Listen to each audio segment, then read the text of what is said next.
আসসালামু আলাইকুম আমার আপুরা ভাইয়েরা সবাই কেমন আছেন? আশা করি সবাই ভালো আছেন। আমি আপনাদের বোন, আপনাদের দোয়ায় আল্লাহর রহমতে ভালো আছি। তাই অনেক দিন ধরে আমার কচু শাক খেতে মন চাইতেছে। আজকে কচু শাক কেটে নিয়ে আসছি।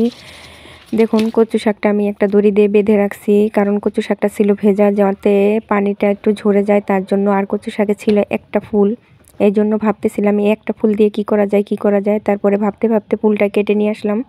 কেটে নিয়ে এসে দেখুন ফুলটা আমি ভিতরে থেকে একটা অংশ ছিল, ওই অংশটা ফেলে দিলাম বের করে। এবার ভালো করে ধুয়ে ফুলটাও আমি কেটে নিলাম।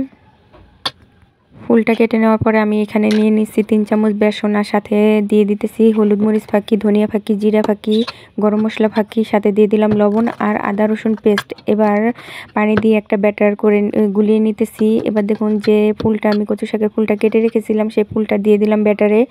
এবার সাথে দিয়ে দিলাম কাঁচামরিচ, ভালো করে ব্যাটারটা মিশিয়ে এবার আমি চলে গেলাম চুলায় একটা প্যান বসিয়ে দিয়ে তাতে দিয়ে দিছি তেল। তেলটা গরম হয়ে গেলে আমি এবার কচু ফুলের পকোড়াগুলো আমি দিয়ে দিচ্ছি। এবার এপিট ওপিট করে খুব ভালো করে গোল্ডেন ব্রাউন কালার করে ভেজে নিতেছি। দেখুন আমার পকোড়াগুলো ভাজা একদম হয়ে গেছে। আমি একটা প্লেটে তুলে নিতেছি। এটা দেখতে যতটা সুন্দর লাগতেছে, খেতে কিন্তু অসম্ভব মজা হয়েছিল।